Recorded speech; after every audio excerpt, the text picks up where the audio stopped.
السلام علیکم ورحمۃ اللہ وبرکاتہ۔ نحمدہ ونصلی علی رسولہ الکریم، اما بعد، فاعوذ باللہ من الشیطان الرجیم، بسم اللہ الرحمن الرحیم۔ نیت المؤمن خیر من عملہ، یعنی مسلمان کی نیت اس کے عمل سے بہتر ہے۔ اعوذ باللہ من الشیطان الرجیم، رب اشرح لی صدری ویسر لی امری واحلل عقدۃ من لسانی یفقہوا قولی۔ سو گائز، آج کی ہماری اس ویڈیو کا ٹاپک ہے زکوٰۃ کی فضیلت۔ کیونکہ ماہ رمضان چل رہا ہے تو اس لیے ہم نے زکوٰۃ کی فضیلت ڈالنے کا سوچا۔ زکوٰۃ کی ایک خصوصیت تکمیل ایمان کا ذریعہ ہے۔ زکوٰۃ دینا تکمیل ایمان کا ذریعہ ہے، جیسا کہ حضور پاک صلی اللہ تعالیٰ علیہ وسلم نے ارشاد فرمایا، تمہارے اسلام کا پورا ہونا یہ ہے کہ تم اپنے مالوں کی زکوٰۃ ادا کرو۔ ایک مقام پر ارشاد فرمایا، جو اللہ اور اس کے رسول پر ایمان رکھتا ہو اسے لازم ہے کہ اپنے مال کی زکوٰۃ ادا کرے۔ دوسری خصوصیت، رحمت الہی عز و جل کی برسات۔ زکوٰۃ دینے والے پر رحمت الہی عز و جل کی جھماجھم برسات ہوتی ہے۔ سورہ الاعراف میں فرمایا، وَرَحْمَتِي وَسَعَتْ كُلَّ شَيْءٍ فَسَأُكْتُبُهَا لِلَّذِينَ يَتَّقُونَ وَيُؤْتُونَ الزَّكَاةَ۔ ترجمہ کنز الایمان، اور میری رحمت ہر چیز کو گھیرے ہے تو ان قریب میں نعمتوں کو ان کے لیے لکھ دوں گا جو ڈرتے ہیں اور زکوٰۃ دیتے ہیں۔ تیسری فضیلت، تقویٰ و پرہیزگاری کا حصول، یعنی زکوٰۃ دینے سے تقویٰ حاصل ہوتا ہے۔ قرآن پاک میں متقین کی علامت میں سے ایک علامت یہ بھی بیان کی گئی ہے، چنانچہ ارشاد ہوتا ہے، وَمِمَّا رَزَقْنَاهُمْ يُنْفِقُونَ۔ ترجمہ کنز الایمان، اور ہماری دی ہوئی روزی میں سے ہماری راہ میں اٹھائیں۔ چوتھی فضیلت، کامیابی کا راستہ۔ زکوٰۃ دینے والا کامیاب لوگوں کی فہرست میں شامل ہوتا ہے، جیسا کہ قرآن پاک میں فلاح کو پہنچنے والوں کا ایک کام زکوٰۃ بھی گنوایا گیا ہے۔ چنانچہ ارشاد فرماتا ہے سورہ مومنون میں اسٹارٹنگ کی آیت، اعوذ باللہ من الشیطان الرجیم، قد افلح المؤمنون الذین هم فی صلاتہم خاشعون والذین هم عن اللغو معرضون والذین هم للزکاۃ فاعلون۔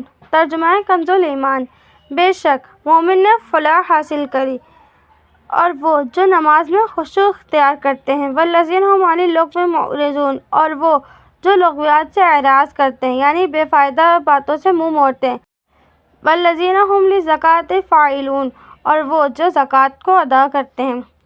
پانچویں فضیلت، نصرت الہی عز و جل کا مستحق، اللہ تعالیٰ زکوٰۃ ادا کرنے والے کی مدد فرماتا ہے۔ چھٹی فضیلت، اچھے لوگوں میں شمار ہونے والا، یعنی زکوٰۃ ادا کرنا اللہ کے گھروں یعنی مساجد کو آباد کرنے والوں کی صفات میں سے ہے۔ چنانچہ ارشاد فرماتا ہے، انما یعمر مساجد اللہ من آمن باللہ والیوم الآخر وَأَقَامَ الصَّلَاةَ وَآتَى الزَّكَاةَ وَلَمْ يَخْشَ إِلَّا اللَّهَ فَعَسَىٰ أُولَٰئِكَ أَن يَكُونُوا مِنَ الْمُهْتَدِينَ۔ ترجمہ کنز الایمان، اللہ کی مسجدیں وہی آباد کرتے ہیں جو اللہ اور قیامت پر ایمان لاتے ہیں اور نماز قائم کرتے ہیں اور زکوٰۃ دیتے ہیں اور اللہ کے سوا کسی سے نہیں ڈرتے، تو ان قریب یہ لوگ ہدایت والوں میں سے ہوں گے۔ ساتویں فضیلت، اسلامی بھائیوں کے دل میں خوشی داخل کرنے کا ثواب۔ زکوٰۃ کی ادائیگی سے قریب اسلامی بھائیوں کی ضرورت پوری ہو جاتی ہے اور ان کے دل میں خوشی داخل ہوتی ہے۔ آٹھویں فضیلت، اسلامی بھائی چارے کا بہترین اظہار۔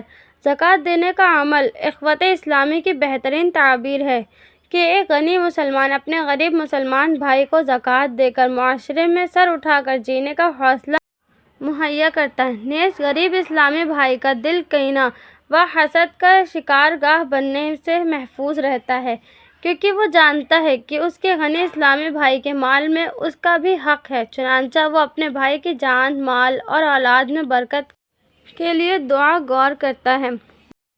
نبی پاک صلی اللہ تعالیٰ علیہ وسلم نے ارشاد فرمایا، بے شک مومن کے لیے مومن مثل عمارت کے ہیں، بعض بعض کو تقویت پہنچاتا ہے۔